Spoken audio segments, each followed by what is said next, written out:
Good morning students, क्या हाल है आपके। आज इतने दिनों बाद जाके सीरीज शुरू कर रहा हूँ, वो भी ट्रस्ट के साथ में। और ट्रस्ट किसका? कोको लाइफ का। कहने का मतलब ये है कि जिस ट्रस्ट के साथ में इतने टीचर्स ने मेरे पे ट्रस्ट किया है, उस ट्रस्ट को मुझे बरकरार रखना है। और बरकरार रखने के लिए मैंने एक बहुत अच्छी चीज़ आपके लिए सोची है, वो है एनसीईआरटी बायोलॉजी कंप्लीट। जितने भी टॉपिक्स हैं, चाहे चैप्टर 1 से लेकर के चैप्टर 38, पूरे सीक्वेंस के साथ में पूरा का पूरा मामला चलेगा। एक एक टॉपिक रिवाइज कराऊंगा, एक एक टॉपिक कराऊंगा, समझाऊंगा। कोई भी लाइन, कोई भी वर्ड एनसीईआरटी का छूटेगा नहीं। आई मीन टू से ये कंप्लीट पैकेज है आपका इस चीज के लिए कि आप अपने आप को 300 350 के आसपास तक, इस रेंज के आसपास लेकर के आ पाओ। देखो, ये सीरीज आपको एनसीईआरटी, कोई भी टॉपिक गायब नहीं होगा आपका। कोशिश ये रहेगी कि भैया आपको मैं बीच बीच में क्वेश्चंस कराते रहूं जो इम्पोर्टेंट्स हैं, लेकिन इसके साथ साथ कुछ जगह ऐसी भी आएंगी जो आपको एरो बना के लिखनी पड़ेंगी अपनी कॉपी में, किताब में, है ना। तो इसी के साथ, इसी ट्रस्ट के साथ, इसी ट्रस्ट के विश्वास के साथ कि आप भी हम पे ट्रस्ट करके नंबर अच्छे ला के देंगे हमें, ठीक है। तो उसी के साथ शुरू करते हैं। एनसीईआरटी कुल मिलाकर के दोनों में, अब इतने तो टॉपिक्स कहने का मतलब करीबन 250 के आसपास टॉपिक्स हैं, लेकिन एक एक करके शुरुआत करेंगे। और शुरुआत में क्या, सबसे पहली ही बात आएगी आपकी, क्या बात करते हैं। देखो, एनसीईआरटी बायोलॉजी में जो शुरुआत हो रही है वो है आपकी सबसे chapter number 1, in fact unit number 1 है, वो आपकी diversity.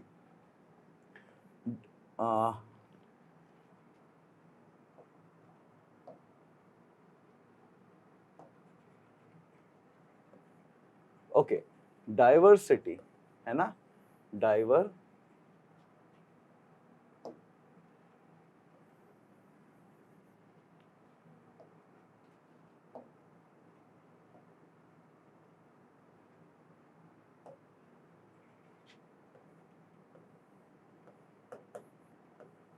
Diversity in living world, living world. इस यूनिट की इंपॉर्टेंस इतनी ज्यादा है, करीबन 8 से 10% की इंपॉर्टेंस रखता है ये यूनिट आपकी। इसमें करीबन 4 चैप्टर्स हैं, और चारों चैप्टर्स को मिला करके टोटल सवाल आते हैं 8 से 10%। कहने का मतलब है कम से कम 8 से 10 सवाल आपको मिलेंगे ही मिलेंगे। क्लियर? तो इस डाइवर्सिटी को शुरुआत करते हैं। और डाइवर्सिटी में अगर बात करी जाए, सबसे पहली बात यह आती है कि इसका पहली ही लाइन इस यूनिट की इंपॉर्टेंट है। क्या है वो?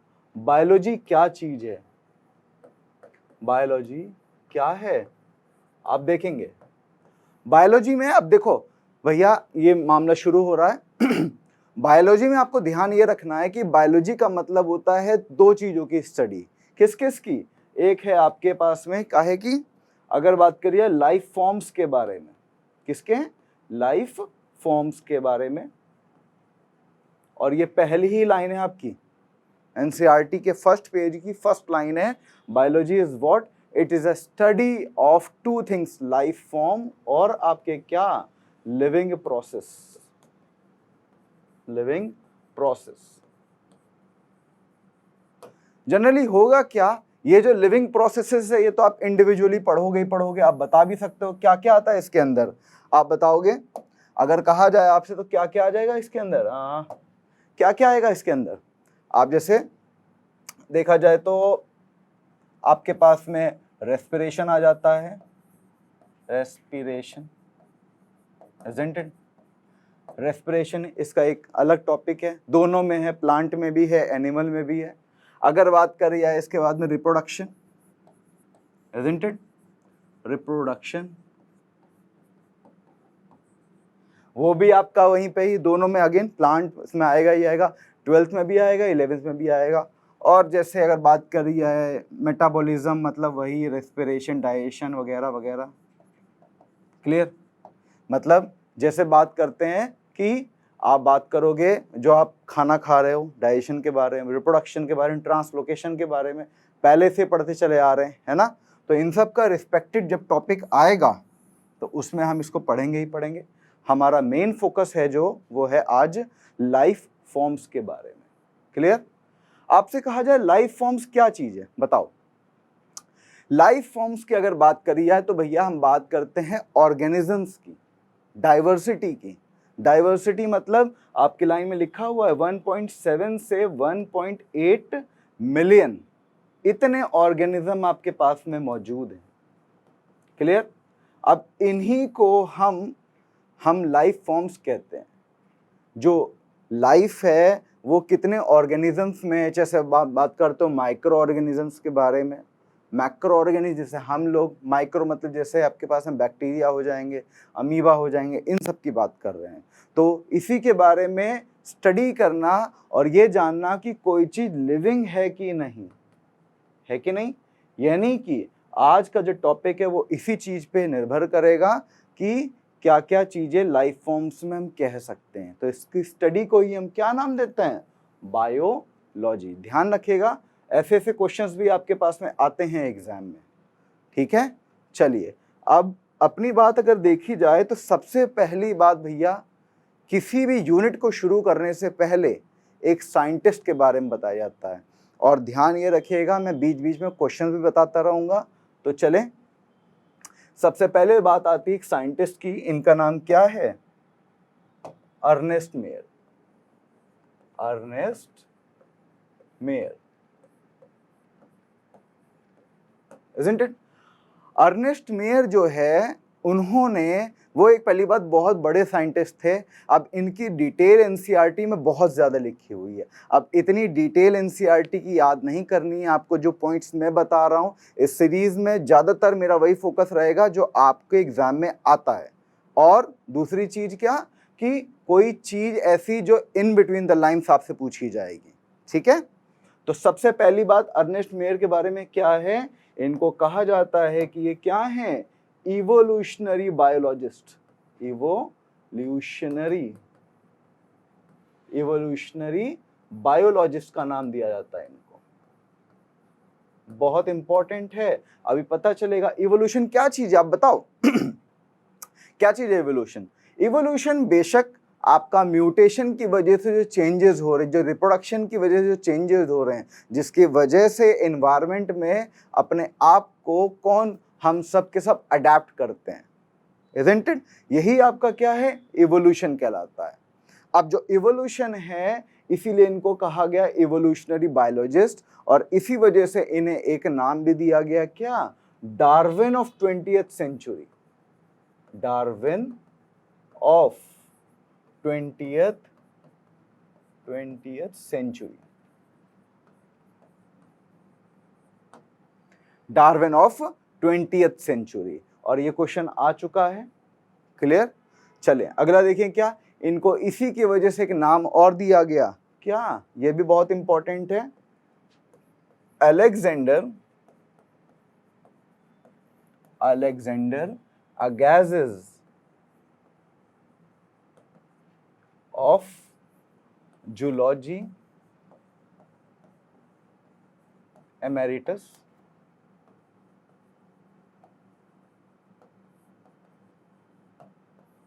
एमेरिटस क्या होता है, किसी चीज की उत्पत्ति करना। इनको कहा गया, जैसे अलेक्जेंडर साहब थे, उन्हीं के नाम पे इनको उपाधि दे दी, क्या, Alexander Agassiz zoology of professor of zoology emeritus.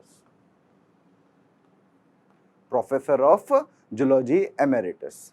ये दो बातें आपके पास में बहुत इंपॉर्टेंट है, ये क्वेश्चन पूछा जा चुका है, ये पूछा जा सकता है, ठीक है। अच्छा अगला देखें, अब आपको इनकी स्टडीज जाननी है। स्टडी भी बहुत इंपॉर्टेंट है इनकी। स्टडीज के लिए एक कोड मैं कहूँगा याद करने के लिए, इनकी स्टडी अगर आप पढ़ते हैं, इन्होंने कहाँ कहाँ पे स्टडी कर रखी है, किस किस चीज़ के। अब ये सब नहीं पूछेगा आपसे कि कहाँ पैदा हुए थे, कब उन्होंने कहाँ पीएचडी करी। आपसे मेनली जो पूछा जाता है स्टडीज। इसके लिए आप एक कोड याद करो, है ना। कोड के बारे में थोड़ा ढंग से बात करेंगे। कोड क्या है आपका, हॉस्टेज। ये आप वर्ड याद कर लें, हॉस्टेज। हॉस्टेज का मतलब क्या होता है? हॉस्टेज मतलब बेशक आप लगते हो किसी को अपने बंधक बना लिया, इस कोड से आप इसको याद रखेंगे। हॉस्टेज से क्या हो जाएगा आपका? हॉस्टेज से हो जाता है आपका history and philosophy of geology, history and philosophy, history and philosophy of geology. बहुत इंपॉर्टेंट है ये चीज, इन्होंने जनरली जियोलॉजी पे काम किया था। आगे देखते हैं क्या, ऑर्निथोलॉजी। भैया पहला शब्द आ रहा है ऑर्निथोलॉजी, जिनको नहीं पता वो लिखें ऑर्निथोलॉजी क्या होता है। ऑर्निथोलॉजी वही एनसीईआरटी के छत पे लिख लेंगे। ऑर्निथोलॉजी का क्या मतलब है अब बताओ? Study of birds, study of birds. Clear? Systematics पूरा चैप्टर इसी बेस पे ही है। सिस्टमैटिक जनरली का मतलब क्या हो सकता है बताएंगे? SYSTEMATIC। सिस्टमैटिक्स क्या है? सिस्टमैटिक का मतलब होता है किसी चीज को अरेंज करना। जैसे हम क्या करते हैं, शनिवार होता है और शनिवार को हम बुक्स को अरेंज करते हैं, अपना पूरा कमरा व्यवस्थित करते हैं, इसी को क्या कहते हैं? सिस्टमैटिक। सही से चीजों को रखना। और इतनी बड़ी डाइवर्सिटी है, उस डाइवर्सिटी को समझना, उसको रखने के लिए हमें एक अरेंजमेंट चाहिए ही होता है। क्लियर? इसके बारे में पढ़ाई करी इन्होंने। और कौन?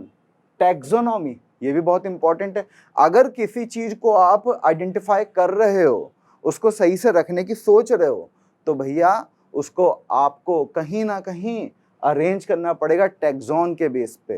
तो टैक्सोनॉमी भी बहुत इंपॉर्टेंट थी, इन्होंने टैक्सोनॉमी के ऊपर भी पढ़ाई करी।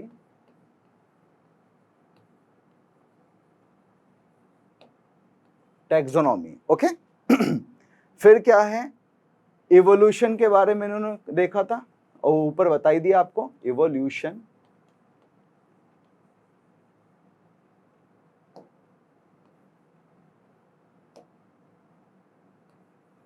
इवोल्यूशन और आखिरी में क्या बहुत इंपॉर्टेंट है, इसका नाम क्या है? जियोग्राफी।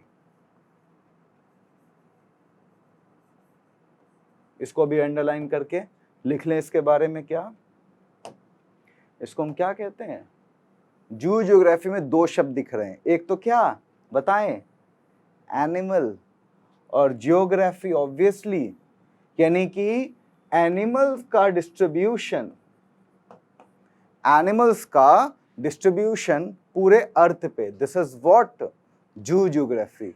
तो इन सब के बारे में आपके इसके अर्नेस्ट मेयर साहब ने इसके बारे में बताया था, इसके बारे में स्टडी करी थी। बहुत इंपॉर्टेंट है। अभी इसके बेस पे क्वेश्चन एक कराऊंगा जो आपको ध्यान रखना है, ठीक है?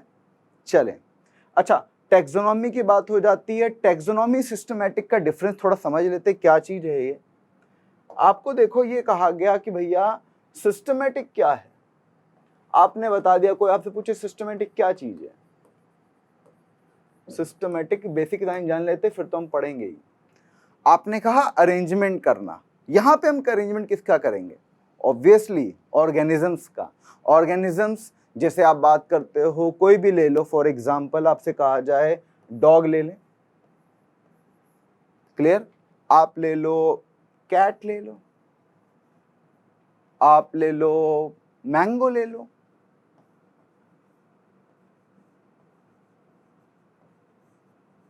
आप और किसको ले सकते हो? मान लो आप एक और ले लो, टाइगर ले लो। चलो इनके बारे में बात करी जाए तो आपसे कहा जाए कि भैया हम अरेंजमेंट कर रहे हैं, ध्यान समझना किस चीज का अरेंजमेंट है ये। डॉग्स आपके नजर में आता है कौन? बुलडॉग नहीं? जैसे कौन आपके पास में पोमेलियन आ जाता है, पोमेलियन के बाद में क्या आता है? जैसे मान लो जर्मन शेफर्ड आ जाता है, क्लियर? जर्मन शेफर्ड के अलावा और भी कोई ले लो, ग्रेट डेन ले लो, कोई सा डॉग ले लो आप। तो कहने का मतलब क्या है, डॉग्स में आप इनकी बात कर रहे हो, कैट में ऑब्वियसली आप कैटस की बात करो, डोमेस्टिका कैटस, इजंट इट?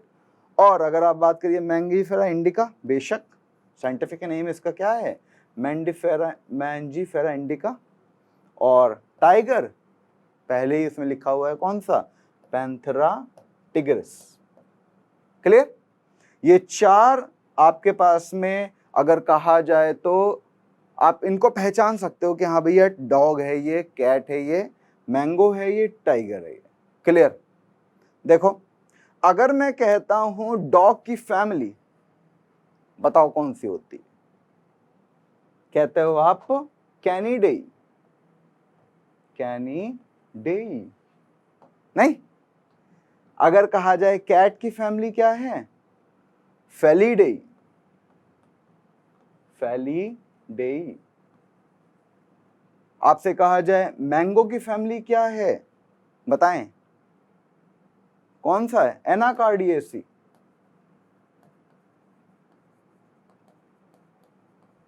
और टाइगर की फैमिली क्या है, आप बताओ? ऑब्वियसली अगेन क्या हो जाएगी? कैनिडेई। अब आप मुझे बताओ, थोड़ा मिटाएं से,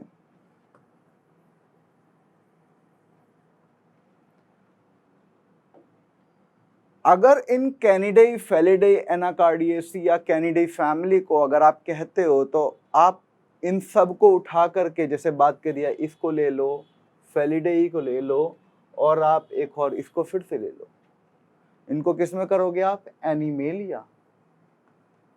एनिमेलिया। और अगर हम बात करते हैं इसको, आप किस में लोगे? प्लांटी में। ठीक। और इन दोनों को उठा करके आप कहां रख सकते हो? ऑर्गेनिजम्स में।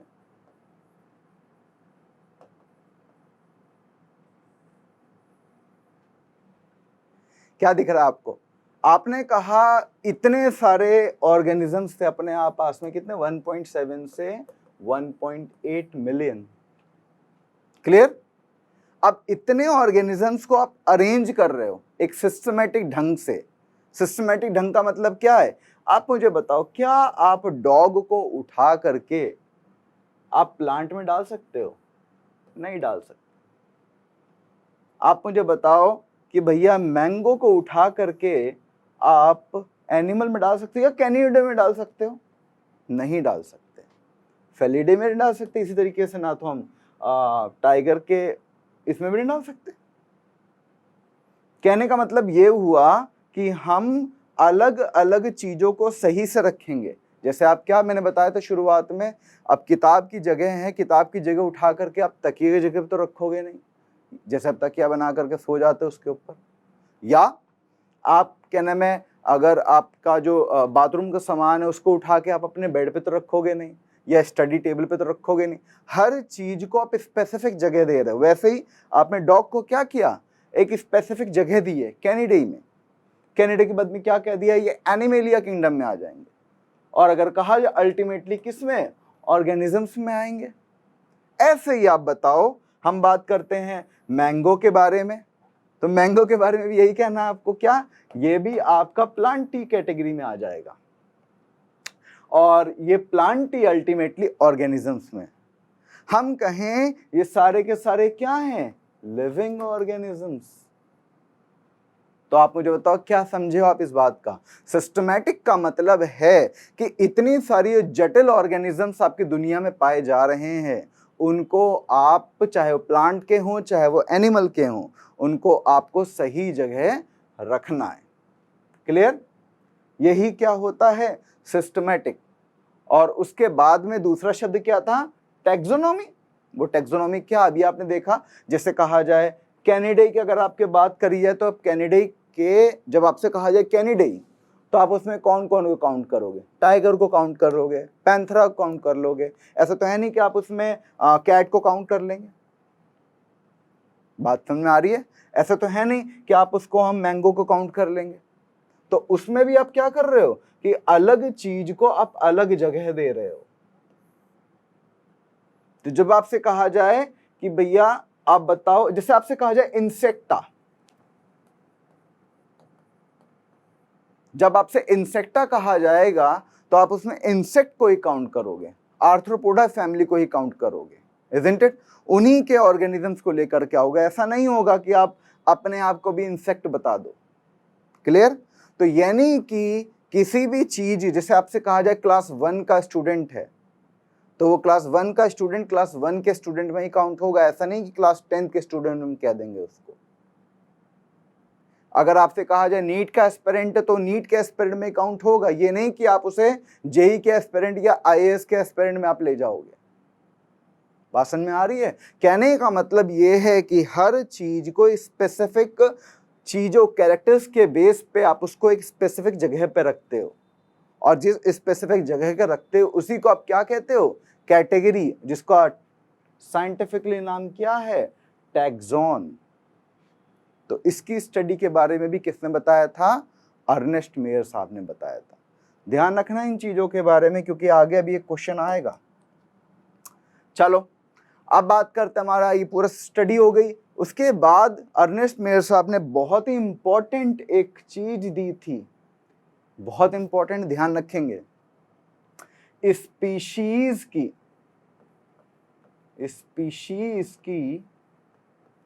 करंटली एक्सेप्टेड डेफिनेशन दी थी।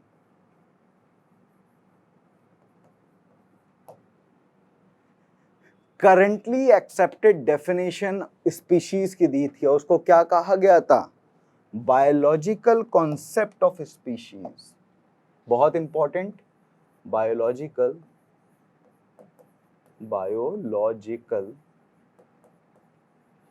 Concept, biological concept of species. इस बेस पे उन्होंने सबसे करंटली एक्सेप्टेड डेफिनेशन भी दी थी। क्लियर? चलो अच्छा, इसके इन सब कामों की वजह से बहुत प्रेज भी उन्हें मिला था, और उनको क्या कहते हैं कि कई सारे प्राइजेस मिले थे। उनमें से 3 प्राइजेस बहुत इंपॉर्टेंट हैं, और उन 3 प्राइज के बेस पे उनको कहा जाता है क्या? ट्रिपल क्राउन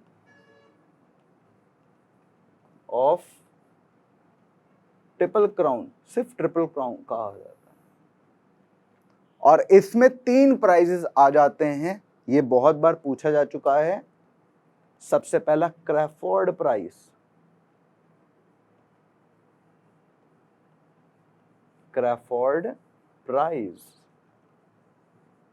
बहुत इंपॉर्टेंट है, कई बार पूछा जा चुका है ये।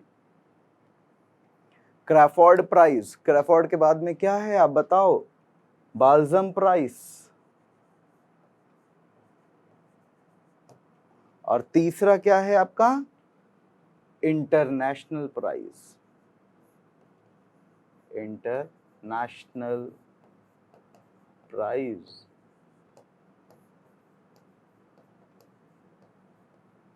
ये 3 सवाल पूछे जा चुके हैं। इसमें इंटरनेशनल वाला एक बार पेपर कैंसिल हुआ था, 2015 वाला, उसमें क्वेश्चन था ये कि इंटरनेशनल प्राइज किसको मिला है? ऑब्वियसली अर्नेस्ट मेयर को। क्लियर? चलो अब इतना ही आपका पहला टॉपिक में था, जिसमें आपको साइंटिस्ट के बारे में बताया था। इसके अलावा आपको कुछ नहीं याद करना है, कहाँ से उन्होंने पीएचडी करी, 100 ग्रेटेस्ट साइंटिस्ट में थे, ये सब बातें जनरली नहीं पूछी जाती। जो पूछी जाती हैं वो मैंने आपको बता दी है। ठीक है, चलो एक क्वेश्चन करते हैं। क्वेश्चन बहुत अच्छा सा है, और ये क्वेश्चन पहले पूछा जा चुका है एम्स में, है ना? क्वेश्चन क्या है? क्वेश्चन ये है कि अर्नेस्ट मेयर ने, क्वेश्चन है अर्नेस्ट मेयर ने डेफिनेशन दी थी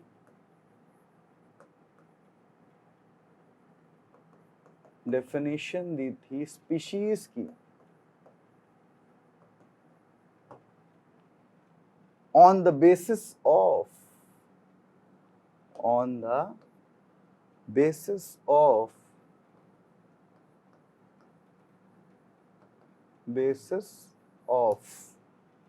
पहला ऑप्शन है इसका, पहला था क्या? टैक्सोनॉमी। Astronomical concept. दूसरा क्या है, बी ऑप्शन है इसका biological concept, biological concept, biological concept. और फिर है आपका क्या, सी ऑप्शन है बोथ ए एंड बी,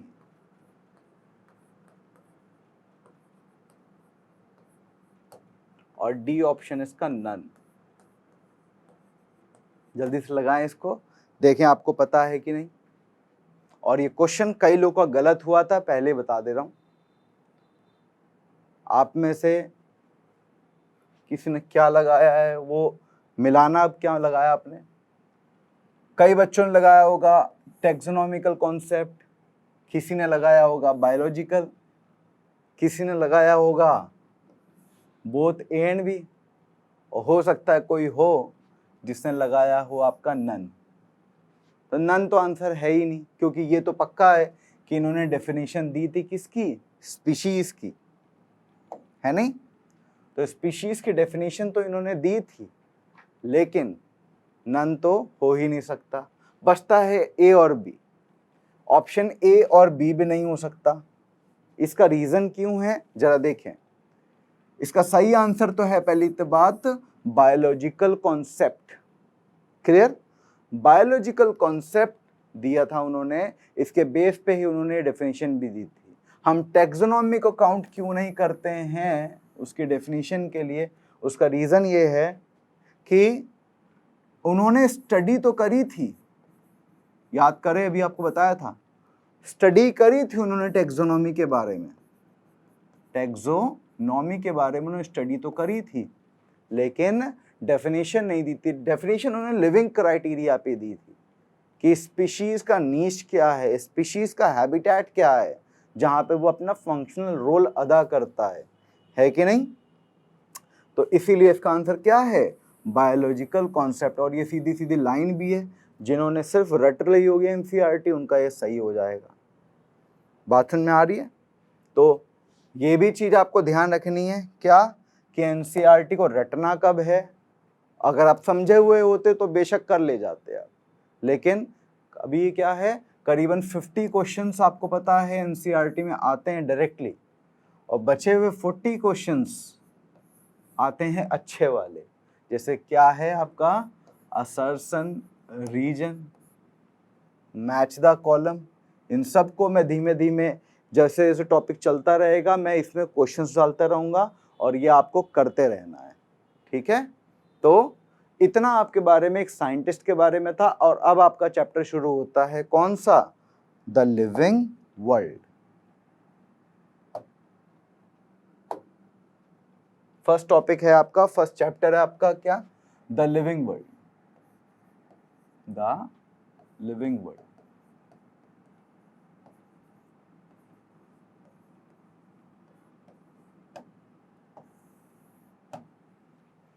अब लिविंग वर्ल्ड में क्या क्या आता है बताएंगे।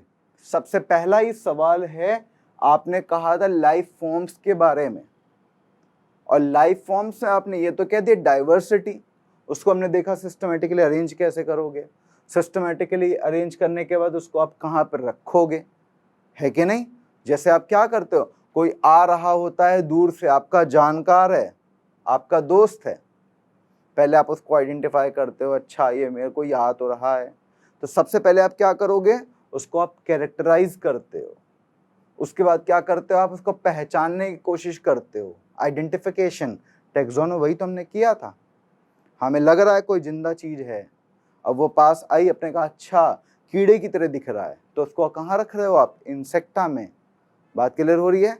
उसके बाद क्या करते हो, उस इंसेक्ट का रखने के बाद क्लासिफिकेशन करते हो उसको, कि वो एक्चुअली में मुस्का डोमेस्टिका है या कहाँ पे उसको बात करते हो। नोमेनक्लेचर से भी पहले क्या क्लासिफाई करोगे उसको, और क्लासिफिकेशन के बाद में क्या, नोमेनक्लेचर। अगर लिविंग है तो लिविंग होने के लिए सबसे पहले हमें यही देखना पड़ेगा कि लिविंग होती क्या है। तो पहला ही टॉपिक आपका है, topic number 1, what is living. भैया अब आपकी चीजें शुरू हो चुकी हैं। चलें, व्हाट इज लिविंग? एक छोटा सा टेबल बनाता हूं, इससे आपको बताने की कोशिश करूंगा, फिर एक एक करके इसको एक्सप्लेन करा जाएगा।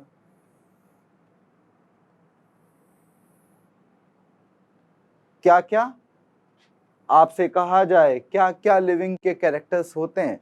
जैसे आप क्या कहते हो जब आप कैरेक्टरिस्टिक्स की बात करते हो, विशेषता, और उस विशेषता को आप कंफर्म कर दो किसी तरीके से, तो वो उसी को क्या कहते हैं? डेफिनेशन। यही तो होता है। तो वैसे ही हमें अगर लिविंग के बारे में कैरेक्टरिस्टिक्स बतानी है, वो आप सब बता ले जाओगे, लेकिन ये डिफाइनिंग है कि नहीं उसको देखते हैं। जैसे क्या क्या कैरेक्टरिस्टिक्स हैं, 4-5 तो आपके बुक में डायरेक्टली लिखी हुई हैं, है कि नहीं? एक सिर्फ शब्दों में लिखी हुई है, और वो शब्द एक्सप्लेन किया गया है इकोलॉजी में। बात समझ में आ रही है? तो इसलिए 5 हैं और छठा एक और है, इसको आप स्टार करके मार्क करेंगे। पहला है आपके पास में क्या? आपको पता है ग्रोथ। क्लियर? दूसरा क्या है बताएं? रिप्रोडक्शन। रिप्रोडक्शन। फिर तीसरा क्या है आपका? मेटाबॉलिज्म। मेटाबॉलिज्म। फिर क्या है आपके पास में? ग्रोथ हो गया, रिप्रोडक्शन हो गया, मेटाबॉलिज्म हो गया। फिर क्या है? Cellular organisation. Cellular organisation.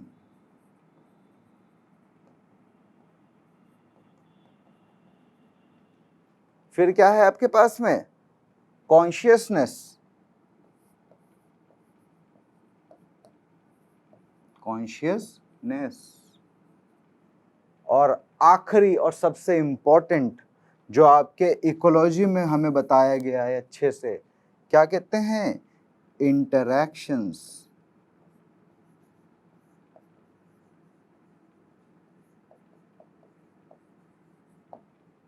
इनके बारे में एक एक करके बात करेंगे, लेकिन जरा हम पहले ही समझ लें हम बात करने क्या वाले हैं। इन पांचों को तो जो डायरेक्टली दी गई हैं, इनको तो आप क्या कहते हो कि दीज आर व्हाट? कैरेक्टरिस्टिक्स। क्या है ये? कैरेक्टरिस्टिक्स।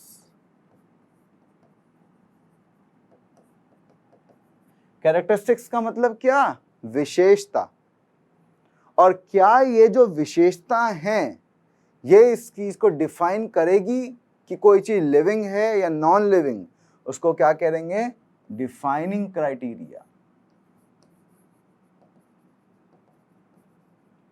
डिफाइनिंग प्रॉपर्टी या कैरेक्टरिस्टिक। अब डिफाइनिंग जब मैं कहता हूं तो वो 100% लिविंग में मौजूद होनी चाहिए, कोई अपवाद नहीं होना चाहिए, वैसे ही नॉन लिविंग में मौजूद नहीं होनी चाहिए। बात समझ में आ रही होगी आपको? तो जरा सोच के जवाब देना मुझे। अब रटा हुआ चीज सब भूल जाओ। क्लियर? कहा जाए ग्रोथ, सब बता दें कि हाँ ये कैरेक्टरिस्टिक है। ठीक है, हम भी कहते हैं।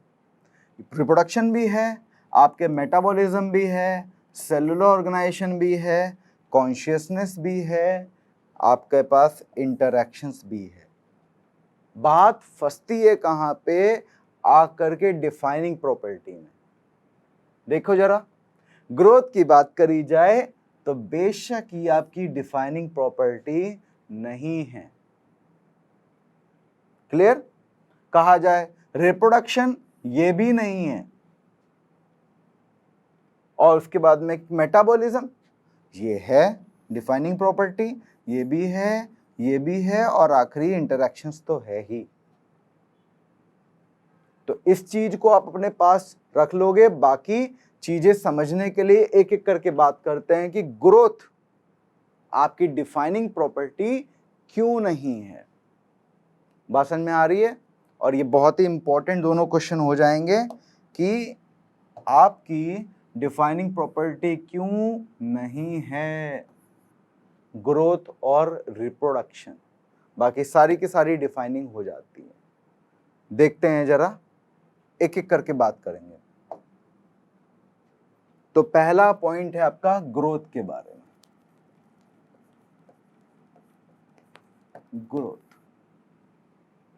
ग्रोथ जो है वो दो तरीके से होती है। पहले तो ये बताओ, अगर बात करी जाए, ऐसे समझो यूनिसेलुलर, मल्टीसेलुलर, मल्टीसेलुलर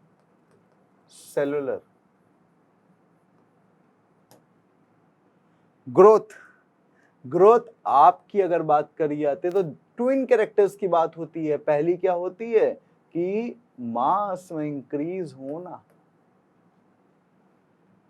दूसरा आपका सेल डिवीजन। ये दोनों चीजें किसमें काउंट हो रही हैं? आपकी ग्रोथ में। ग्रोथ की लाइन लिखी हुई है, growth has twin characteristics, that is increase in mass and increase in number. तो इन चीजों को एक एक करके बात करते हैं। जैसे बात करी जाए अगर मल्टी सेलुलर ऑर्गेनिजम्स में, क्या है? मल्टी सेलुलर ऑर्गेनिजम्स में बेशक आप क्या करते हो, सेल की ब्रेकिंग होती है और ब्रेक करके वो ग्रोथ हो जाती है। जैसे आप थे, जैसे मैं था, जैसे कोई भी आप ले लो ऑर्गेनिज्म, ये ज्यादा अच्छे से आप समझते हो किसमें? अमीबा में। अगर हम यूनिसेलुलर की बात करते हैं, क्या होता है? टूटती है एक सेल, ऑब्वियसली आपके पास में जब नई सेल्स बनती हैं तो वो ग्रोथ हो गई आपके पास में। यही काम आप में भी हुआ था, नई सेल्स जमती रही, बनती रही 24 घंटे होते हुए, और आप क्या बन गए? आज अजय बन गए आप। भाषण में आ रही है? तो मल्टी सेलुलर में ऑब्वियसली सेल ग्रोथ से क्या हो रही है? ग्रोथ हो रही है। लेकिन यूनिसेलुलर में आपके पास में सेल ब्रेक करेगी तो ही ग्रोथ होती है। और दूसरी पॉइंट आती है मास को लेकर के। अब मास क्या है? इंक्रीज इन मास। जब आप पैदा हुए थे आप कितने किलो के थे? 2 किलो, 2.5 किलो, 3 किलो के। आज के टाइम में आप 90 किलो के हो, तो मास भी क्या हो गया? ग्रोथ तो हो ही रही है। तो अपवाद क्यों आता है, इसको समझने के लिए आप पहले तो ये समझे कि मास है क्या। मास जैसे आपके एनसीईआरटी में लिखा हुआ है कि अगर कोई चट्टान है या पत्थर है, वो रेगिस्तान में मौजूद है, सैंड माउंट, सैंड बोल्डर्स वगैरह वगैरह ये चीजें बताई हैं। जैसे क्या कि यहाँ पे क्या होगा, आपके पास में डस्ट है, हवा चली और यहाँ पे अकोमुलेशन हो गया, वजन बढ़ा, इसका साइज बढ़ा, वजन बढ़ा, और जब बढ़ा है तो ऑब्वियसली इसका मास भी बढ़ गया होगा। तो ये नॉन लिविंग थिंग है और इसमें क्या हो रही है? मास का इंक्रीज हो रहा है। और जैसे अगर बात करी जाए, इसमें जो मास इंक्रीज हो रहा है तो ये तो नॉन लिविंग हो गया ना। अब नॉन लिविंग होने की वजह से ये एक अपवाद की तरह काउंट किया जाएगा। क्यों? क्योंकि डिफाइनिंग कैरेक्टर्स कहने के लिए हमें क्या कहना था कि किसी भी हाल में नॉन लिविंग में मौजूद नहीं होना चाहिए। ये तो मौजूद है, इस वजह से हम इसको डिफाइनिंग नहीं कहते। बात समझ में आती है?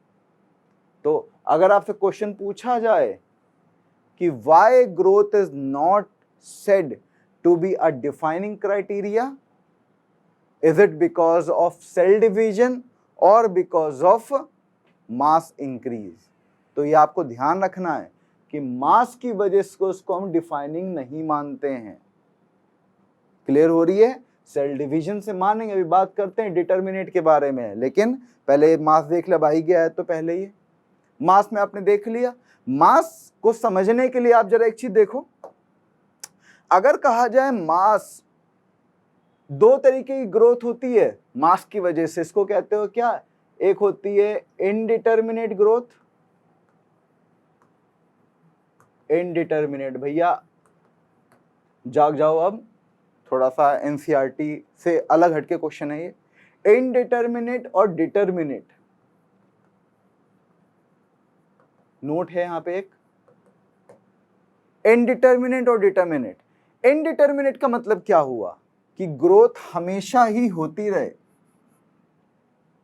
जैसे प्लांट्स हैं, प्लांट्स में क्या होता है, हमेशा ही सेल डिवीजन होता रहता है, हाइट बढ़ती रहती है या डिवीजन होता रहता है हमेशा, इसको क्या कहते हो, इनडिटर्मिनेट। डिटर्मिनेट मतलब अनलिमिटेड ग्रोथ, हमेशा होती रहेगी, शब्द लिख लें, अनलिमिटेड लिखा हुआ है, इनडिटर्मिनेट नहीं लिखा हुआ है, अनलिमिटेड।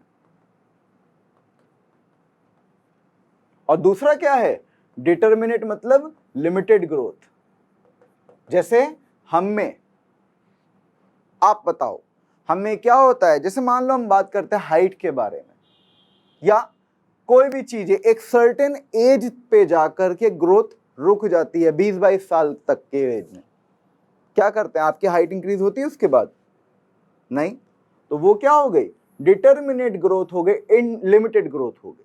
और प्लांट को देखते रहो, हमेशा ही बनते रहते हैं, हमेशा ही ग्रोथ होती रहती है।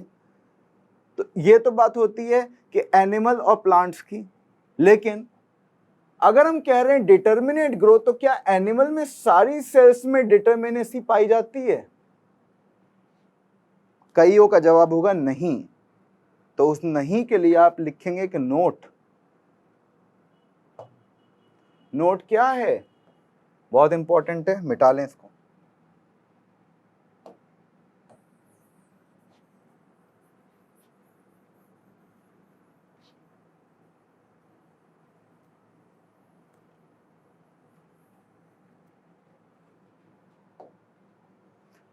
अगर बात करी जाए नोट के बारे में, तो नोट क्या है, नोट ये है कि आप मुझे बताओ ह्यूमन की आरबीसी का लाइफ स्पैन कितना है, 120 दिन, 120 डेज। 120 डेज के बाद में आपकी आरबीसी क्या करती है, मर जाती है। और उस मरी हुई आरबीसी का क्या करते हैं, उसे ले जाते हैं स्प्लीन के अंदर और वहां पे उसको हम डिस्ट्रॉय कर देते हैं। अब ये बताओ, अगर आरबीसी मर गई तो आरबीसी का काम तो बहुत सारा था, ऑक्सीजन को ट्रांसपोर्ट करना, हीमोग्लोबिन में बाइंड कराना, कार्बन डाइऑक्साइड को फेंकना बाहर। अब अगर आरबीसी मर गई तो उसको रिप्लेस करना जरूरी है, isn't it? और रिप्लेस करने के लिए बहुत इंपॉर्टेंट क्या, बोन मैरो। होता क्या है, 120 दिन के बाद जब आरबीसी स्प्लीन में जाके मर जाती है, तो वहां पे हम क्या करते हैं, हम जानते हैं क्या, बोन मैरो की सेल्स, बोन मैरो की सेल्स में दोबारा से मेगा कैरियोसाइट्स, आगे पढ़ेंगे इसके बारे में, यहाँ पे आपका डिवीजन फिर से होता है। तो सीधी सीधी अगर भाषा में कहा जाए तो क्या, जो लॉस्ट सेल हैं उनको रिप्लेस करने के लिए दोबारा से आपके पास में ग्रोथ शुरू हो जाती है कुछ सेल्स में। जैसे आपकी खरोच लग गई खाल पे, ये भी तो क्या है, रिप्लेसमेंट ही तो, ऐसे तो है नहीं कि हाँ आपका स्टिच लग गए, आपने किसी का नाम लिखवाया था, ब्लेड से गुस्से में आके लिख लिया, अब वो उसके बाद में क्या हुआ, वो जिंदगी भर थोड़ा दिन रहेगा, वो तो गुदा हुआ है हाथ से, ये ब्लेड से कर दिया था आपने, कुछ समय बाद क्या होगा, वो रिप्लेस हो जाएगा, वहां पे नई सेल्स आ जाएंगी, चोट लगी थी सही हो जाएगी वो, तो वो क्या रिप्लेसमेंट ही तो है। तो इसका मतलब डिटर्मिनेट हम कहते तो हैं एनिमल्स में, लेकिन कुछ सेल्स को अंदर एबिलिटी पाई जाती है कि वो क्या कर सकती है, रिप्लेसमेंट दे सकती है। बात क्लियर हो रही है। तो डिटर्मिनेट इनडिटर्मिनेट की बात हो जाती है। अच्छा, मास की वजह से इसको क्या कह दिया गया कि ये अपवाद है, मास क्योंकि नॉन लिविंग में भी इंक्रीज हो रहा है। हाँ, एक बहुत अच्छी सी बात आती है आपके पास में इंट्रिंसिक और एक्सट्रिंसिक ग्रोथ। इसको भी, ये लाइन लिखी हुई है, इसको समझ लेंगे क्या है इंट्रिंसिक एक्सट्रिंसिक, इसको देखते हैं। अगर बात करते हैं इंट्रिंसिक और बात करते हैं एक्सट्रिंसिक, क्या मतलब है इसका? इंट्रिंसिक का मतलब होता है अंदर से, और एक्सट्रिंसिक जैसे अभी आपने देखा था, क्या सैंड बोल्ड में क्या हुआ था, आपके पास में डिपोजिशन हुआ था बाहर से, isn't it? आप ना नहाओ 1 महीने तक, क्या होगा? मैल की परत जम जाएगी, और उसकी वजह से क्या होगा? मास इंक्रीज होगा। तो जब हम बात करते हैं नॉन लिविंग में, इनएनिमेट मैटर में, तो क्या कर रहे हैं? डिपोजिशन हो रहा है बाहर से, और वो जो डिपोजिशन है उसको हम क्या कहते हैं? एक्सट्रिंसिक। लेकिन अगर लिविंग में ग्रोथ होनी है, किसी एनिमेट मैटर में होनी है, एनिमेट मैटर में होनी है, तो वो हमेशा ग्रोथ अंदर से होती है। जैसे आप हो, मैं हूं, पत्ती है कोई, ऐसा तो है नहीं कि बाहर से ग्रोथ हो रही है। हाँ, पत्ती के ऊपर मोम पाया जाता है तो वो आपका ग्रोथ एक्सट्रिंसिक हो रही है, वो भैया डिपोजिशन है किसी चीज का, लेकिन सिक्रीशन तो अंदर से ही हुआ था। जब आप लिविंग की बात करते हैं तो इंट्रिंसिक ग्रोथ कहलाती है। क्लियर? तो ये दो चीजें बहुत इंपॉर्टेंट हैं, इंट्रिंसिक और एक्सट्रिंसिक। तो आपके पास में क्या आया? डिफाइनिंग क्राइटेरिया अगर कहा जाए, हमने क्या कहा था? हमने कहा था कि ग्रोथ जो है वो डिफाइनिंग प्रॉपर्टी नहीं है। क्यों नहीं है? अगर कोई कहेगा मास के बेस पे, तो बिल्कुल सही बात है ये, और यहीं पे असर्शन रीजन बनेगा। आ रही है? आप वहां पर सिर्फ इतना याद कर लेते हो कि भैया ग्रोथ जो डिफाइनिंग नहीं, लेकिन क्यों नहीं है वो पूछा, अच्छा सवाल जाएगा। क्लियर? चलो, अब बात आती है दूसरा क्राइटेरिया, रिप्रोडक्शन के बारे में। रिप्रोडक्शन देखते हैं क्या है। रिप्रोडक्शन में क्या था, आप बताओ। अगर आपसे कहा जाए यूनिसेलुलर ऑर्गेनिजम्स, यूनिसेलुलर,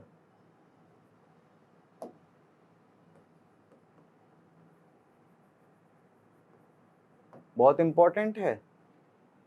आप बचपन से पढ़ते आ रहे हो अमीबा के बारे में। अमीबा में क्या है? आपके पास में ब्रेक करती है, 2 सेल बन जाती हैं। बहुत इंपॉर्टेंट ये चीज है। आप बताओ, अगर कहा जाए, अभी आप पहले पढ़ के आ रहे हो ग्रोथ के बारे में, क्या सेल डिवीजन की वजह से ग्रोथ हो रही थी? नंबर ऑफ सेल्स बढ़ रहे थे। बेशक यहां पे वही बात है, ग्रोथ हो रही है, 1 से 2 बन गए अमीबा। लेकिन यहां साथ ही साथ देखो, एक अमीबा से 2 अमीबा बन गए और एकदम सिमिलर बने, तो इसको क्या कहोगे? रिप्रोडक्शन का भी तो नाम दोगे, रिप्रोडक्शन। और रिप्रोडक्शन कितने टाइप का होता है आप जानते हो?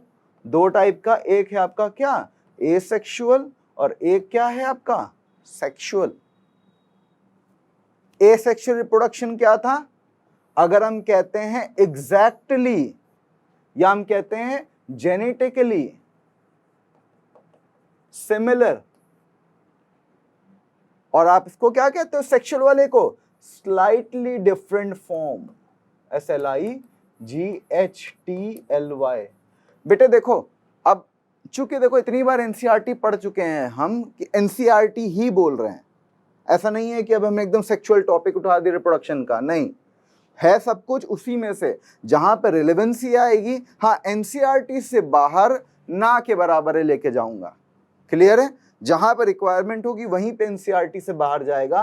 तो जब आप बात करते हो सेक्सुअल रिप्रोडक्शन के बारे में, तो आप क्या कहते हो? स्लाइटली डिफरेंट फॉर्म देन ए प्रोजेनी। जैसे आप हो, मैं हूं, हम अपने पापा से, मम्मी से थोड़े से अलग हैं। क्यों? क्योंकि हमारे में याद करो पैच 18 अभी आएगा सेल ग्रोथ के बारे में, मैं आपके पास जब मियोसिस माइटोसिस पढ़ेंगे। और इसमें क्या होता है, एसेक्सुअल में ऑब्वियसली बडिंग हो गया नॉर्मल। अब जैसे कुछ एग्जांपल्स हैं आपकी बुक में दिए गए, उनको भी आप देख लें। जैसे बात करी जाए फंजाई में क्या होता है, फंजाई में एसेक्सुअल स्पोर्स होते हैं। जैसे क्या क्या है आप बताओ, जू स्पोर आएगा, वैसे तो आ गया दिमाग में तो याद कर लें इसको। जू स्पोर हो गया, आपके पास में एस्कोस्पोर हो गया, बेसिडियो हो गया, वगैरह वगैरह स्पोर्स हैं। सेक्सुअल एसेक्सुअल स्पोर्स होते हैं। तो स्पोर्स की वजह से आपके फंजाई में आपके पास में क्या होता है, रिप्रोडक्शन हो जाता है। जैसे बात करी जाए और ले लो आप क्या, अगर बात करी जाए जैसे प्लेनेरिया है,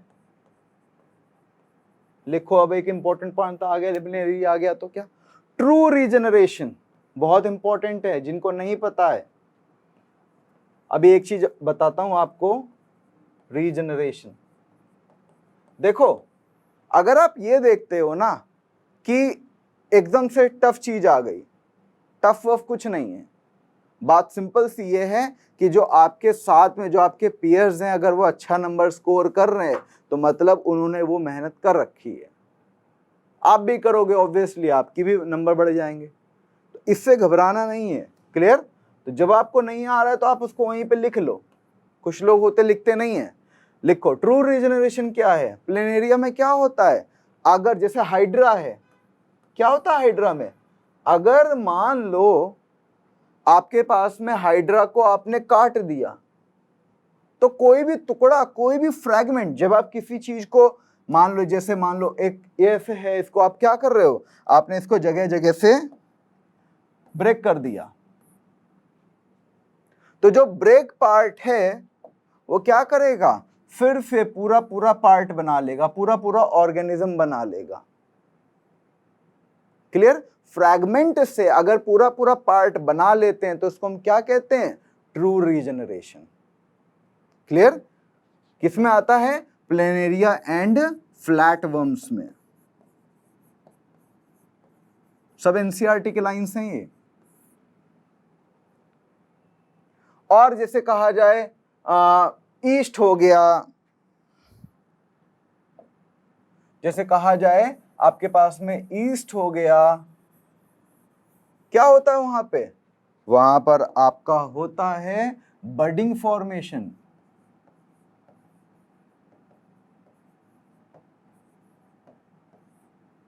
तो यानी कि एक बात तो आप मुझे कह रहे हो बार बार कि भैया ये सब में तो रिप्रोडक्शन हो रहा है, तो फिर आपने शुरुआत में ही क्यों कह दिया था कि भैया रिप्रोडक्शन आपका डिफाइनिंग क्राइटेरिया नहीं है। तो जैसे आपने वहां पे ग्रोथ के बारे में बताया था, वैसे हम यहां पे बात कर लेते हैं रिप्रोडक्शन ग्रोथ। और अगर हम बात करते हैं मल्टी सेलुलर ऑर्गेनिज्म की, पहले अपवाद से पहले ये बात जान लें, अगर बात करते हैं मल्टी के बारे में, मल्टी सेलुलर ऑर्गेनिज्म के बारे में क्या बात है कि हम में अगर कहा जाए तो रिप्रोडक्शन के लिए पूरा एक सिस्टम मौजूद है। तो पहले तो यही सवाल इंपॉर्टेंट है कि यूनिसेलुलर ऑर्गेनिजम्स में अगर डिवीजन हो रहा है तो उसी को आप क्या भी कह सकते हो, ग्रोथ भी कह सकते हो, रिप्रोडक्शन भी कह सकते हो।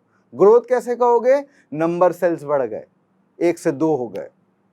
ग्रोथ कैसे कर रहे हो, अगेन रिप्रोडक्शन कैसे कर रहे हो, 1 से 2 बन गए। और ग्रोथ क्यों, नंबर आप देखो, अगर आप उसको माइक्रोस्कोप में देखोगे तो आपको दिखाई देंगे कि हाँ काउंट करके आप नंबर बता सकते हो। क्लियर हो रही है बात। तो वैसे ही अब बात करिए मल्टी सेलुलर ऑर्गेनिजम्स में, तो आपने देख लिया कि आपके अंदर रिप्रोडक्टिव सिस्टम अलग चीज है, लेकिन आप अगर कहा जाए ग्रोथ वो आपकी अलग चीज है। आप समझ रहे हो, आपके अंदर कहा जाए ग्रोथ, क्या वो रिप्रोडक्शन कहोगे आप, नहीं, आप ये कहोगे कि आपने अपनी नई पीढ़ी को जन्म दे दिया है, आपने अपना नया ऑर्गेनिज्म, आपने नई प्रोजेनी म्यूटेट करके आपने चीज बदल दी है सेक्सुअल रिप्रोडक्शन के थ्रू। क्लियर। तो ये चीज हो जाती है। अब जरा ये समझो कि हम इसको क्यों डिफाइनिंग क्राइटेरिया नहीं मानते। बाकी तो सारी बातें सही हैं यार, डिफाइनिंग क्राइटेरिया क्यों नहीं मानते हैं, इसको देखें जरा। अगर बात करिए डिफाइनिंग क्राइटेरिया के बारे में, तो बेशक याद करिए शुरुआत में क्या था, 100% लिविंग में मौजूद होनी चाहिए और 100% नॉन लिविंग में नहीं होनी चाहिए, यही तो था। 100% लिविंग में क्या रिप्रोडक्शन मौजूद होता है, आपकी एनसीईआरटी की लाइन है, नहीं होता है। जैसे कौन, स्टेराइल वर्कर बीज, वर्कर बीज।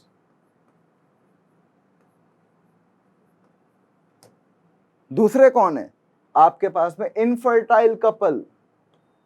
इनफर्टाइल कपल मतलब आप जानते हो हम किसकी बात कर रहे हैं, कई सारे हैं वैसे तो, इतना डिटेल जानने की जरूरत भी नहीं है। स्टेराइल वर्कर बी हो गई, इनफर्टाइल कपल्स हो गए, और कौन, म्यूल्स ले लो, जिसको क्या कहते हैं आप,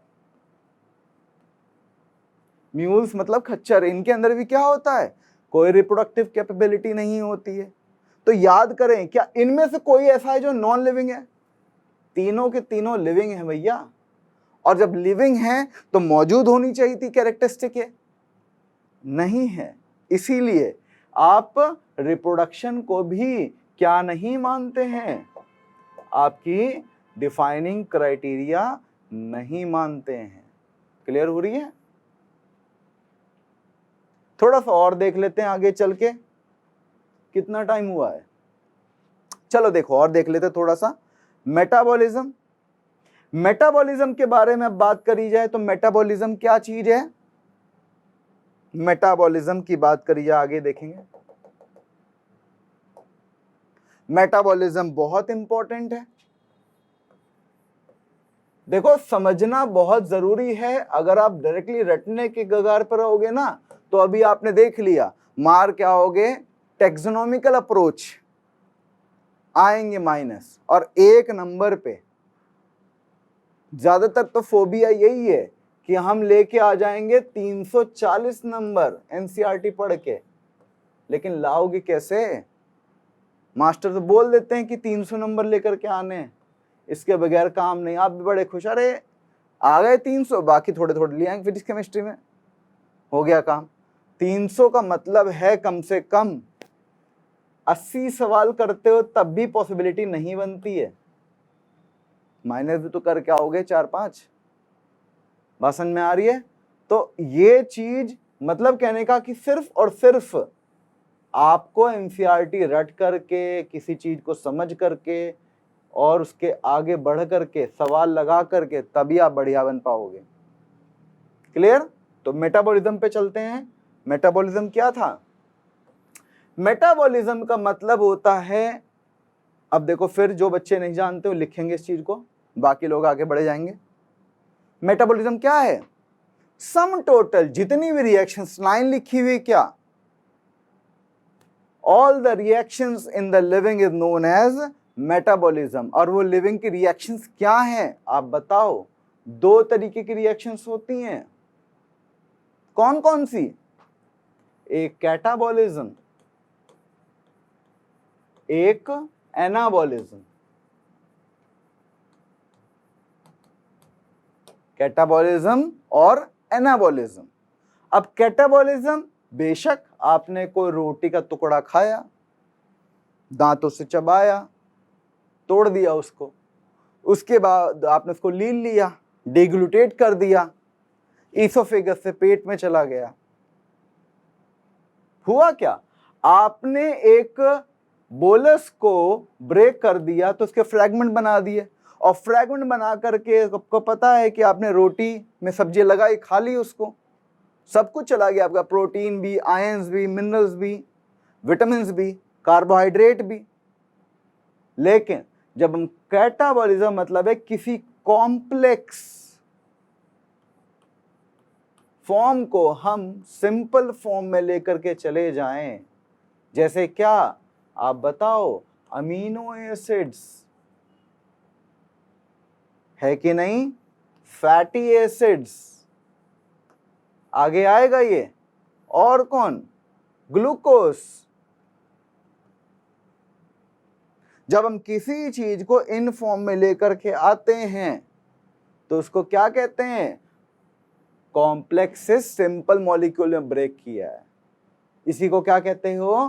कैटाबॉलिज्म। और एनाबॉलिज्म क्या? देखो जरा कितना बढ़िया एग्जांपल आपके सामने आ रहा है। आपने खाया अंडा, बताओ आप, अगर कहा जाए कौन सी प्रोटीन होती है एग्स में, आपको पता है, आगे पढ़ेंगे। एल्बुमिन, जिनको नहीं पता परेशान ना हो, आएगा, ये धीमे धीमे बढ़ेंगे आगे। अब इन्होंने पढ़ रखा है तो इनसे घबराने की जरूरत नहीं है, अपने पास में है भी समय। एल्बुमिन प्रोटीन क्या करती है? ऑब्वियसली ऑस्मोलैरिटी बढ़ाती है, डिफ्यूजन कैपेसिटी बढ़ाती है, नहीं? तो एल्बुमिन प्रोटीन आपने खाई, वो एल्बुमिन प्रोटीन आपके अंदर आई अच्छे से, आपकी मसल्स में कहीं ना कहीं डिपॉजिट होगी, आपकी मसल्स वाटर इनटेक करने लगती हैं। देखो जरा, अब इतना डिटेल में नहीं जाना चाहिए, मन में आ रहा है तो सिर्फ इसलिए बता रहा हूं, माइंड में रखेंगे खाली। अमीनो एसिड जैसे एल्बुमिन खाता है, कोई बॉडी बिल्डर है रोज खाता है, उसके अंदर वाटर इनटेक बढ़ जाता है। क्यों? क्योंकि वाटर इजीली एब्जॉर्ब हो जाता है आपके बॉडी में, इस वजह से। क्योंकि प्रोटीन कौन सी थी? एल्बुमिन। आप डाइजेशन वाले टॉपिक में जाओगे तो वहां पे साफ साफ लिखी हुई है, अलग अलग प्रोटीन की अलग अलग कैपेबिलिटी होती है। क्लियर? तो हर चीज, अब ये अमीनो एसिड खाओगे, अमीनो एसिड ज्वाइन होंगी पेप्टाइड बॉन्ड्स के साथ में, आपकी बाइसेप्स, ट्राइसेप्स और मसल्स, लेटरल मसल्स, सारी की सारी मसल्स बिल्डअप होती हैं। तो ये सब चीजें क्या हैं? आपका एनाबॉलिज्म। आपने रोटी खाई क्यों थी? अपने शरीर को बनाने के लिए, भूत बनाने के लिए नहीं खाई थी, ठीक है? तो न्यूट्रिशन भी हिसाब से खाना होता है। तो मेटाबॉलिज्म क्या हो गया? जितने भी बॉडी की रिएक्शंस हैं वो सारी की सारी होनी चाहिए आपके लिविंग के अंदर। एक भी एग्जांपल बता दो लिविंग का जिसमें ये ना हो, और एक भी एग्जांपल ऐसा बता दो नॉन लिविंग का जिसमें ये दोनों रिएक्शंस मतलब मेटाबॉलिज्म मौजूद हो। है ही नहीं।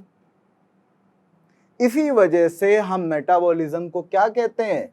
इट्स अ वेरी गुड और 100% डिफाइनिंग प्रॉपर्टी। एक सवाल बहुत बढ़िया एनसीईआरटी में हिसाब से लिखा हुआ है, जरा देखते हैं उसके बारे में भी। कहा हुआ है आपसे कि टेस्ट ट्यूब बेबी,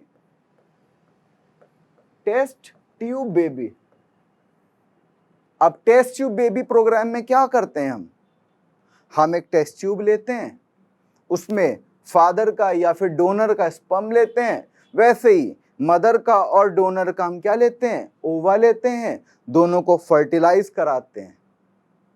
अब आप देखो जरा, टेस्ट ट्यूब अगर आपसे मैं कहता हूं तो आप कहोगे भैया ये तो नॉन लिविंग है, इन विट्रो, यही तो कह रहे हो। अब इन विट्रो क्या है? आपने नो डाउट कह दिया कि ये आपकी नॉन लिविंग टेस्ट ट्यूब है, लेकिन जो रिएक्शंस हो रही है डियर, मेटाबॉलिज्म क्या था? हमने कहा था ऑल द रिएक्शंस, जितनी भी रिएक्शंस हो रही हैं वो क्या है? मेटाबॉलिज्म कहलाएंगी। तो रिएक्शन अल्टीमेटली क्या है? हो रही, यहां पे एनाबॉलिज्म भी हो रही है, यहां पे कैटाबॉलिज्म, तभी तो फर्टिलाइजेशन हो रहा है, यानी कि रिएक्शन हो रही हैं और रिएक्शंस आपकी कंप्लीट हो रही हैं। तो नो डाउट टेस्ट ट्यूब में आपका इन विट्रो हम करा रहे हैं, हम शरीर के या लिविंग से बाहर निकाल करके लैब में इस काम को करा रहे हैं, ठीक है, लेकिन लैब में रिएक्शन हो तो असली वाली ही रही हैं।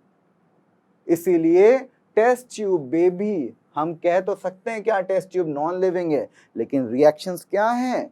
लिविंग।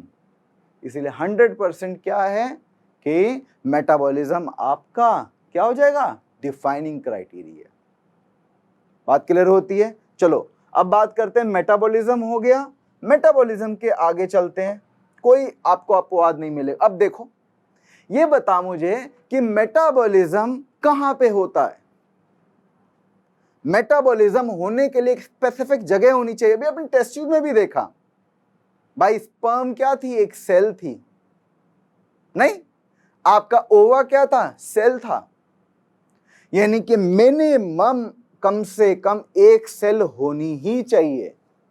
और सेल होने का मतलब ये नहीं होता है कि भैया वायरस ले लो, कि बाहर प्रोटीन है, अंदर क्या है? डीएनए, कोई साइटोप्लाज्म है नहीं।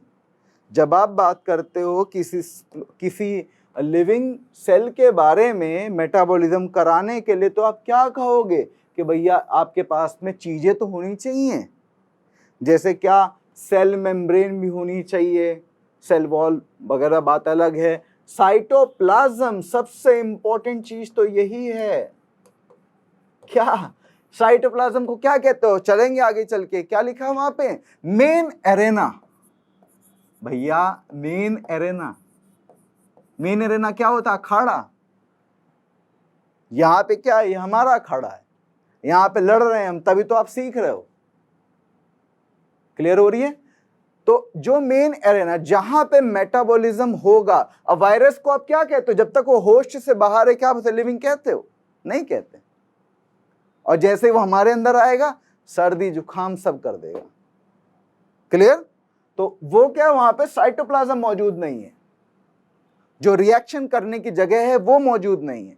इसीलिए आप सेल को कम से कम मेटाबॉलिज्म कराने के लिए एक चीज होनी चाहिए, cellular organisation, minimum criteria. Clear? तो इसीलिए अब आप बताओ, बिना सेल के रिएक्शन होनी ही नहीं है, तो इसीलिए 100% आपकी सेल और ऑर्गेनाइजेशन भी क्या है? डिफाइनिंग क्राइटेरिया है। बहुत इंपॉर्टेंट है ये। चलो अगली बात कर लेते हैं। मेटाबॉलिज्म के बाद में क्या आया था? बहुत बढ़िया पॉइंट आ रहा है, कॉन्शियसनेस।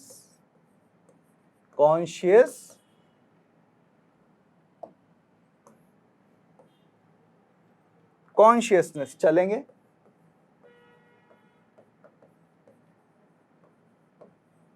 देखो एनसीईआरटी की खूबसूरती, साफ साफ शब्दों में लिखा हुआ है, consciousness it is the best defining criteria for anything to be living. Consciousness का मतलब सिंपल सा है, अपने वातावरण को रिस्पॉन्स करना, response to the environment.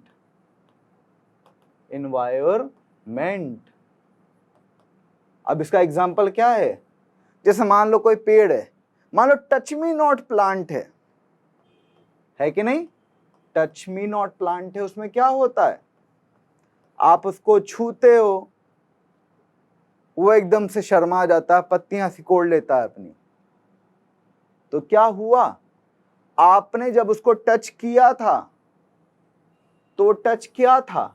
Stimulus.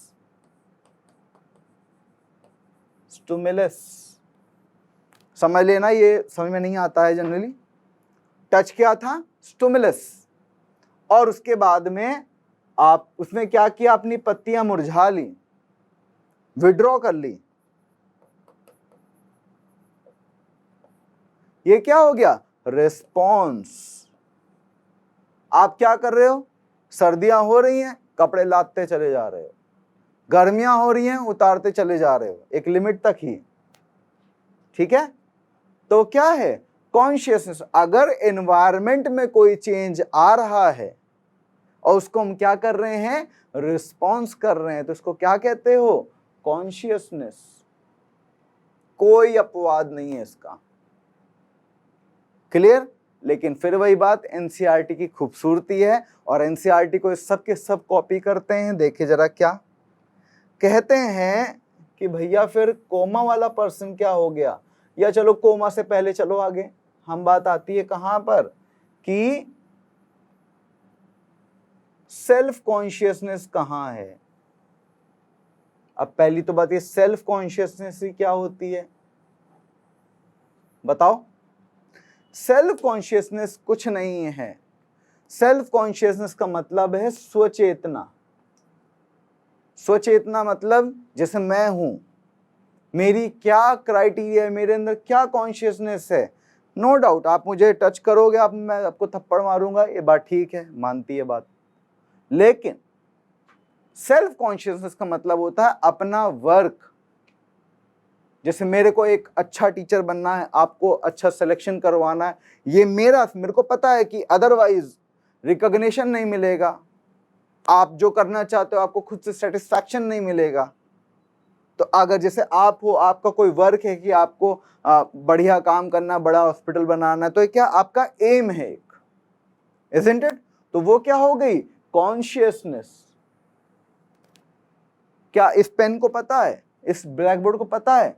कुछ नहीं पता इससे आगे अपने फ्यूचर में क्या होना है, लेकिन ह्यूमंस को पता है, इसीलिए क्या है, वो आपके क्या होते हैं, सेल्फ कॉन्शियस। क्लियर? चलो आगे देखें। अच्छा, सेल्फ कॉन्शियसनेस की बात हो जाती है, फिर एक क्वेश्चन जो अच्छा सा डिफाइन किया गया है, क्वेश्चन है कि कोमा का जो पेशेंट है वो लिविंग है कि नॉन लिविंग है? तो ध्यान से समझना इस चीज को, यहां पे फंसता है, समझ में नहीं आता है। 2-3 बातें हो चुकी है ऐसी, ठीक है? देखे जरा, जब हम बात करते हैं कॉन्शियसनेस के बारे में, भैया कोमा का पेशेंट आईसीयू में मौजूद है, और आईसीयू में होता क्या है, आप उसको सपोर्ट करते हो, मशीन सपोर्ट, उठा करके उसका मुंह खोल के लगा दिया, उसमें क्या लगा दिया, वेंटिलेटर पे उसे डाल दिया आपने। क्लियर? तो आप क्या कर, उसके पल्मो वॉल्यूम्स को कंट्रोल कर रहे हो, पढ़ेंगे इसके बारे में आगे जाके। क्या पढ़ो वहां पे, देखते हो क्या, उसकी हवा को मैनेज करते हैं। अदरवाइज भैया एक बंदा होता है पंप दबाता रहता है, हाथ दर्द हो जाए दूसरा आएगा परिवार का। क्लियर? अभी देखो हमने क्या बता दिया आपको इतनी देर में, मजाक मजाक में, इंटरैक्शंस। अभी आएंगे इसके ऊपर, वापस आए। आईसीयू का जो पेशेंट है उसमें जो मशीन्स हैं उसके बेस पे आप क्या करते हो, आप मरीज को कंट्रोल करते हो, उसके अंदर मेटाबॉलिक एक्टिविटी करा रहे हो। क्या करते हो आप उसको अगर डायलिसिस करानी है तो आप उसे मशीन पर डाल देते हो, मतलब मशीनरी सपोर्ट दे रहे हो। लेकिन कॉन्शियसनेस क्या थी यार, बताओ? कॉन्शियसनेस थी सिंपल सी एक बात, कि रिस्पॉन्ड करना, किसी स्टिमुलस को भैया रिस्पॉन्ड करो। डॉक्टर का दिमाग आप जानते हो कैसा होता है, अगर उसको कंट्रोल करना है तो हजारों तरीके होते हैं उसके पास में। वो ले गया पेन, देख रहा था तीमारदार तंग कर रहे हैं भैया, वो कह रहा है कोमा में मौजूद है, उसने कहा ऐसा है, मेरे को अपना काम करना नहीं माना। वो उसने पेन लिया, जाके उसके पैर में भोंका। वैसे एथिकली सही नहीं है ये, लेकिन अगर उसने रिस्पॉन्ड कर दिया तो क्या कहेगा वो, जिंदा है भैया आप ले जाओ इसे। रिस्पॉन्ड नहीं किया तो आप क्या कहोगे, मर गया। फिर बात आएगा भैया मशीन में काम तो चल रहा है, वो उसका सब चल रहा है। तो कहने का मतलब है कि कोमा के पेशेंट को आप डिफाइन नहीं कर पाओगे कि वो लिविंग है कि नॉन लिविंग है। आप क्या करते हो, एक और एक्सपेरिमेंट होता है, आप टॉर्च होती है वो आंखों पे डालता है, अगर प्यूपिल डायलेट कर रही है मतलब रिस्पॉन्ड कर रहा है। लाइट डालना क्या हो गया, स्टिमुलस, और उसको रिस्पॉन्ड करने में डायलेट अगर एक्सपैंड करती है वो क्या है, अगेन वहां पे वो चीज अगर हो रही है तो भैया जिंदा है। आप देखते हो कभी कभी हजारों मेलोड्रामा बनते हैं, उनमें दिखाते हैं कि हाँ भैया हाथ हिल रहा है, कोई पलक झपकी वगैरह वगैरह वगैरह वगैरह, कुल मिला के स्टिमुलस और रिस्पॉन्स का क्राइटेरिया दिखाते हैं वो। कॉन्शियसनेस आ गई तो भैया चले भैया दौड़ के निकल लिए, चुप्पे से निकल ले कहीं और, है कि नहीं? तो कॉन्शियसनेस सबसे बेहतरीन और खूबसूरत है तरीका किसको बताने का कि कोई चीज लिविंग है या नहीं है। बाकी नॉन लिविंग का कोई अपवाद है नहीं, मारते रहो इसको, बढ़िया से एक मुंह का बनाओ, तोड़ दो टीवी, क्या होगा, ये इसको कुछ नहीं होगा, आपके हाथ को और चोट लग जाएगी। क्यों? क्योंकि आप क्या हो, एनवायरनमेंट में चेंज आ रहा है, इसके अंदर आप देखो कोई चेंज है, क्लियर हो रही है? तो इसीलिए इसका कोई भी क्राइटेरिया ऐसा नहीं है जो इसको अपवाद में डाले। ये भी क्या होती है, डिफाइनिंग क्राइटेरिया। और एक सबसे बढ़िया और लास्ट वो क्या है, इंटरैक्शंस पढ़ेंगे हम, इसको पढ़ोगे आप टॉपिक में इंटरैक्शंस में। क्या होता है? पॉपुलेशन इंटरेक्शन पढ़ेंगे। अभी जैसे एग्जांपल छोटा सा लिया था, क्या कोई पेशेंट है, उसे कोई बीमारी हो गई, मान लो पलमुखी, या ऐसे समझो, ऐसे ले लो आप मैं और आप में क्या संबंध है? 3 तरीके के संबंध हो सकते हैं। क्या क्या? पहला संबंध हो सकता है कि मैं भैया सही से पढ़ाऊं, एनसीईआरटी पढ़ाऊं, आप जो चाहते हैं वो आपको मिल जाए, आप बढ़िया से पढ़ो, दोनों का प्रोडक्ट क्या निकलेगा? नीट। ये क्या हो गया? इसको कहते हो आप म्यूचुअलिज्म, नहीं कहते? अच्छा, आप बड़े मक्कार निकले, आपको कहा मैं पसंद नहीं आ रहा हूं, ऐसा भी होता है। आपने इतना कर दिया, इतना पढ़ लिया कि आपने नीट से ही आगे निकल गए, पीएचडी तो कर ली लेकिन डॉक्टर नहीं बने, मेरा क्या करोगे? नुकसान ही तो हो गया मेरा। लेकिन आपका बेनिफिट ये हुआ कि आप पीएचडी तो कर लिया अपने सब्जेक्ट में, लेकिन डॉक्टर नहीं बनोगे। क्लियर? और तीसरा क्या? आपके पास में दोनों का नुकसान, ना पढ़ो ना हम पढ़ाएं, बस खत्म हो गया। और एक सबसे और 2 और आते हैं, कौन से? Amensalism, commensalism. अभी दिमाग में आया तो बता रहा हूं। जैसे कहने का प्लस और जीरो। मेरा आपको पढ़ा करके ना तो कोई नुकसान है ना तो कोई फायदा है। अगर कहा जाए इस तरीके से भी देख लो, मेरा फायदा ही फायदा है, मैं काम करूंगा, मेरी बढ़ोत होगी या कुछ रिवॉर्ड मिलेगा। लेकिन अगर आप नहीं पढ़ोगे तो क्या होगा? जीरो। यहीं के हो, रिपीटर बनते चले जाओगे, फिर आखिरी में क्या होगा? नीट छोड़ दोगे आप, फिर क्या करोगे? पता नहीं, आप जानना इसके बारे में क्या करोगे आप। तो बस पहले लेक्चर में इतना ही था। इंटरैक्शंस का मतलब है, कोई ऐसी चीज बताओ, नॉन लिविंग का कोई इंटरैक्शन होता ही नहीं है, हमेशा लिविंग क्राइटेरिया, लिविंग थिंग्स का ही इंटरैक्शंस होता है। क्लियर? तो आपके पास में 2 ही प्रॉपर्टी थी, ग्रोथ और रिप्रोडक्शन, जो कि डिफाइनिंग नहीं थी, बाकी सारी की सारी क्या है? Defining criteria. क्लियर हो गई बातें? ध्यान रखेंगे बेटे, मैंने आखिरी में मजाक किया है आपको, जो आपको प्लस जीरो माइनस माइनस बता दिया, ऐसा कुछ नहीं है। आप पढ़ोगे बेटे तो ऑब्वियसली आप आगे बढ़ोगे, नहीं पढ़ोगे तो नीचे चले जाओगे। और एक कंपटीशन 25 लाख बच्चों का था, अब और बढ़ेगा ये, है ना? तो भैया समझो, बढ़ो आगे, चले, बस इतनी बहुत है आज के लिए।